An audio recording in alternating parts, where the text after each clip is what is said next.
નમસ્તે વિદ્યાર્થીઓ, ધોરણ 9 વિષય હિન્દીમાં આપણે છેલ્લે 9મી કૃતિ જેનું ટાઇટલ છે નિર્ભય બનો, ફળ ઈશ્વરનાથ જે રેણુ રચિત એ આ પાઠ છે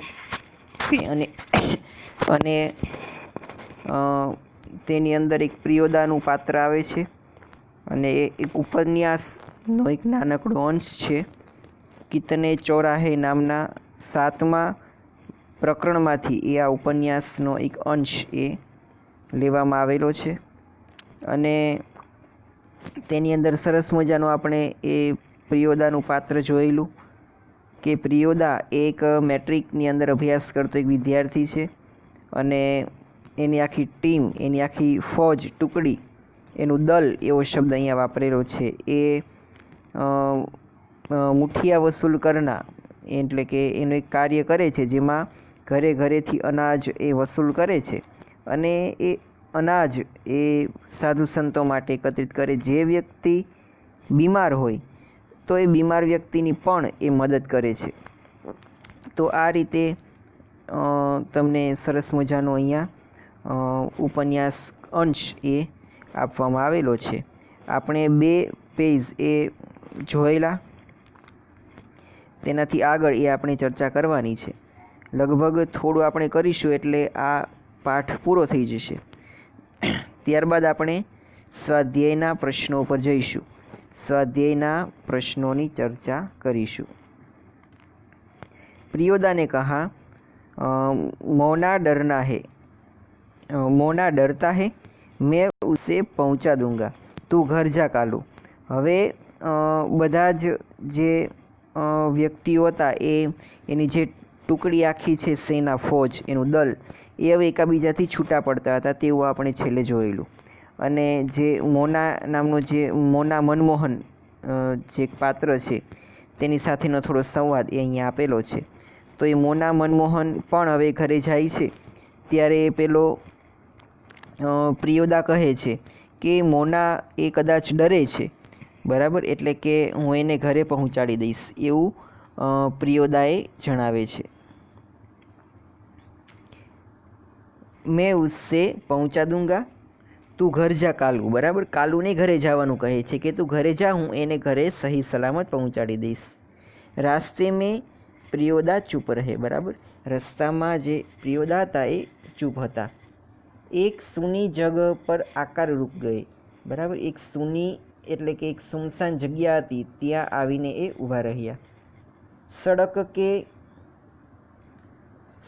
કે દોનો ઓર બડે બડે પીપલ કે પેડ, બરાબર, અને રસ્તાની બંને બાજુ એ પીપળાના એ 2 ઝાડવાઓ હતા, પેડ હતા.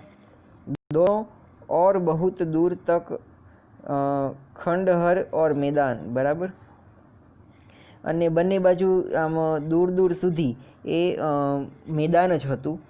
पास के एक उजड़े हुए मकान की ओर इशारा कर प्रियोदा ने कहा, बराबर, बाजूમાં જ એક ઉજ્જડ જેને કહી શકાય તેવું એક મકાન હતું, બરાબર, એ મકાન ઉપર ઇશારો કરીને એ પ્રિયોદાએ કહેલું, જાનતે હો ઇસ ઘર મેં કભી મુર્દો કી ચીરફાડ હોતી થી, બરાબર, એટલે કે પ્રિયોદા એ પેલા મોના મનમોહન છે એને જણાવે છે કે તને ખ્યાલ છે કે આ ઉજ્જડ મકાનમાં એ મુર્દો એટલે કે જે મૃત્યુ પામેલા હોય, મૃતદેહ હોય, તેની ચીરફાડ એટલે કે એને કાપવાનું કામ થઈ રહ્યું હતું.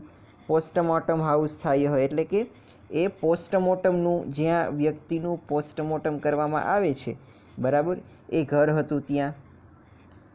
इसीलिए लोगों को डर है कि आसपास के पेड़ों पर भूत पिचाश किलकिल करते रहते हैं, बराबर, એટલા માટે લોકોને ડર છે કે આસપાસ જે પેડો એટલે કે આસપાસ જે ઝાડવાઓ છે ત્યાં ભૂત પિચાશ, બરાબર, ભૂત પિચાશ એટલે કે જે ઝાડવાઓ છે તેની અંદર ભૂત એ વસવાટ કરે છે અને તેનો કિલશોર એટલે કે કલબલાટ એ રહે છે.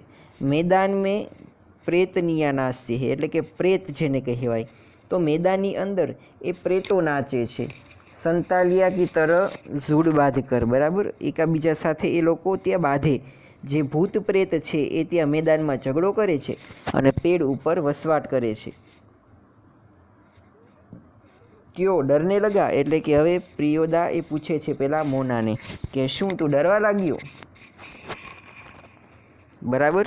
એટલે કે જે પ્રિયોદા છે એ એને ઘરે છોડવા માટે જાય છે ત્યારે બંને બાજુ એ પીપલ કે પેડ એ આખું વર્ણન કરેલું છે કે બંને બાજુ વૃક્ષો છે, દૂર દૂર સુધી એ મેદાન રહેલું છે અને એક ઉજ્જળ્યું મકાન હતું કે જ્યાં પહેલાં પોસ્ટમોર્ટમ હાઉસ હતું. બરાબર. ત્યાં એનો ઇશારો કરીને પેલાને જણાવે છે કે તને ખ્યાલ છે કે અહીંયા પહેલાં પોસ્ટમોર્ટમ હાઉસ હતું. બરાબર. અને પછી પૂછે છે કે શું તને ડર લાગે છે? ક્યો ડરને લગા, અકેલે यहाँ आ सकते हो, એટલે કે શું તું ડરવા લાગ્યો? શું એકલો અહીંયા તું આવી શકે છો? જી નહીં, એટલે કે પેલો જે મોના મનમોહન છે એ ના પાડે છે કે જી નહીં, હું એકલો અહીંયા આવી શકતો નથી. પ્રિયોદા હશે બોલે. પ્રિયોદા એ હસવા લાગ્યો અને બોલ્યો, દેખ મોના, ભૂત प्रेत ऐसे आदमी को कभी नहीं तंग करता जो 10 काम करता हो. बराबर. એટલે કે ભૂત પ્રેત છે એ એવા કોઈ વ્યક્તિને તંગ કરતી નથી કે જે વધારે પ્રમાણમાં કામ કરતા હોય. તુમારી ઉમ્ર મેં ભી મેં ડરતા થા. બરાબર. એટલે કે તારી ઉંમર હતી ત્યારે હું પણ ડરતો હતો.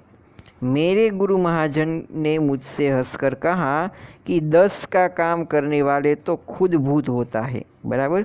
એટલે કે 10નું જે કામ કરે છે એ વ્યક્તિ એના ગુરુજીએ પ્રિયોદાના ગુરુજીએ એને કહેલું છે કે 10 કા કામ કરને વાલા ખુદ ही ભૂત હોતા है. એટલે કે જે 10નું કામ કરે છે એટલે કે વધારે પ્રમાણમાં કામ કરે છે એ પોતે જ ભૂત હોય છે.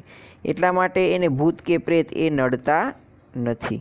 उसको भूत क्या कर सकता है, એટલે કે તેનું ભૂત શું ખરાબ કરી શકે છે? ચલો शुरू करो. बराबर. એટલે કે ચાલ શરૂ કર. તો વહ ગાના રામ રહીમના. બરાબર.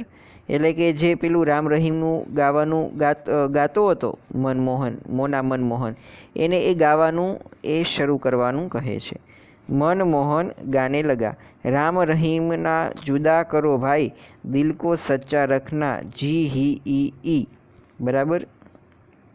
એટલે કે જીનો જે આખો જ્યારે ગીત ગાતા હોઈએ ત્યારે જે સૂર છે એ અહીંયા આપેલો છે અને મનમોહન છે એ ડરને કારણે એ પાછું એનું ભજન જે રામ રહીમનું છે એ શરૂ કરી દે છે.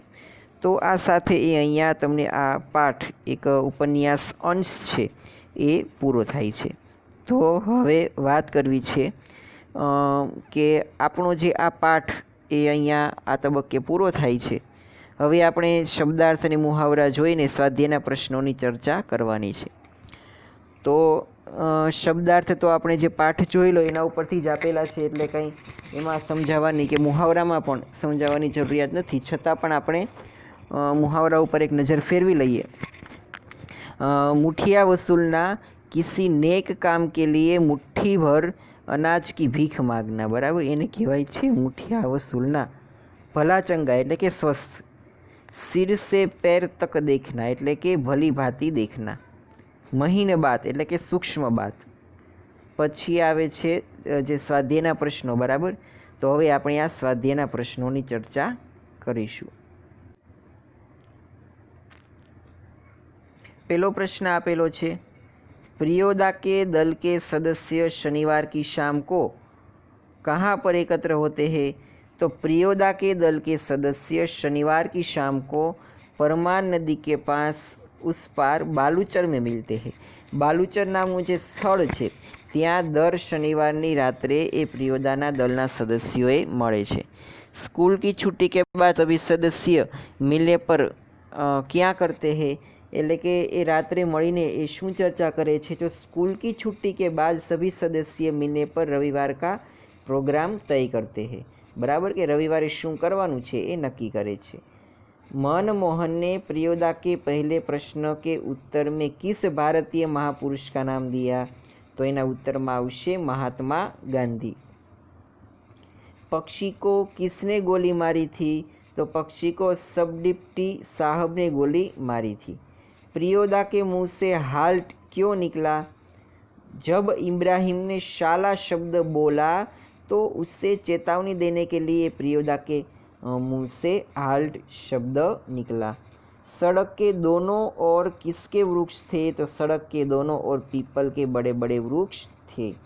प्रियोदा का वास्तविक नाम क्या था? तो प्रियोदा का वास्तविक नाम प्रियव्रत था। પછી 2-3 વાક્યમાં પ્રશ્નનો જવાબ આપેલા છે। कस्बे के अधिकांश लोग प्रियोदा और साथियों को क्या पहचानते थे? प्रियोदा और उसके साथी हर रविवार की सुबह सन्यासी आश्रम के लिए मुठिया मांग कर लाते थे। स्कूल के किसी छात्र और शिक्षक के बीमार होने पर वे उसकी ठीक होने तक सेवा करते थे। उनकी सेवा भाव के कारण कस्बे के अधिकांश लोग प्रियोदा और उसके साथियों को पहचानते थे। बराबर। હવે બીજો પ્રશ્ન, પ્રિયોદા की टोली शनिवार को स्कूल से छूटने के बाद क्या करती थी? એટલે કે શનિવારની રાત્રે છૂટીને એ શું કરતા હતા? તો શનિવાર को स्कूल छूटने के बाद प्रियोदा की टोली बालूचर में जमा होती थी। એટલે કે બાલુચર નામના પ્રદેશમાં એની આખી ટોળી એ ત્યાં જમા થતી હતી। खेल कूद गाने बजाने के बाद प्रियोदा दुनिया भर की खबर सुनाता था। बराबर। खेल कूद करे छे, गावानुं संभळावे छे अने त्यारबाद ए दुनिया भरनी खबर संभळावे छे। फिर वे रविवार का कार्यक्रम तय करते हैं अने रविवारनो कार्यक्रम फिक्स करे छे। मनमोहन को तैरना सिखाने के बारे में सूर्यनारायण ने क्या कहा? मनमोहन को तैरने सिखाने की जिम्मेदारी सूर्यनारायण को सौंपी गई थी। उस बारे में उसने कहा कि एक दिन उठाकर पानी में फेंक दूंगा तो खुद ही तैरना सीख जाएगा। आવું વાક્ય એ પેલો સૂર્યનારાયણ છે એ મનમોહનને જણાવે છે। પછી આપણે વાત કરવી છે કે पुल के पास गाड़ीवान क्या कर रहा था? प्रियोदा दल के सभी सदस्य घर लौट रहे थे। उन्होंने देखा कि पुल के पास एक गाड़ीवान मगन होकर एक लोकगीत गा रहा था। मनमोहन का भय दूर करने के लिए प्रियोदा ने क्या किया? मनमोहन का भय दूर करने के लिए प्रियोदा ने उससे एक सुनसुना और डरावने रास्ते पर ले गया। उसने मनमोहन को वह उजड़ा मकान दिखाया जहाँ पहले मुर्दों की चिड़फाड़ होती थी। लोगों का मानना था कि वहाँ पे भूत प्रेत रहते। भूत प्रेत के बारे में प्रियोदा ने मनमोहन से क्या कहा? भूत प्रेत के बारे में प्रियोदा ने मनमोहन से कहा कि 10 काम करने वाला तो खुद ही भूत होता है, तो खुद भूत है, उससे दूसरों भूत से क्या डरना। प्रियोदा की टोली का रविवार को क्या कार्यक्रम होता था? रविवार को प्रियोदा की टोली से निर्धारित मोहल्ले में मुठिया वसूलने जाते थे। પછી 5-6 વાક્યમાં જવાબ આપવાના છે કે પ્રિયોદા को सभी लोग क्यों प्यार करते थे? बराबर। પ્રિયોદામાં એવું શું હતું કે જેને કારણે બધા લોકો એને ચાહતા હતા?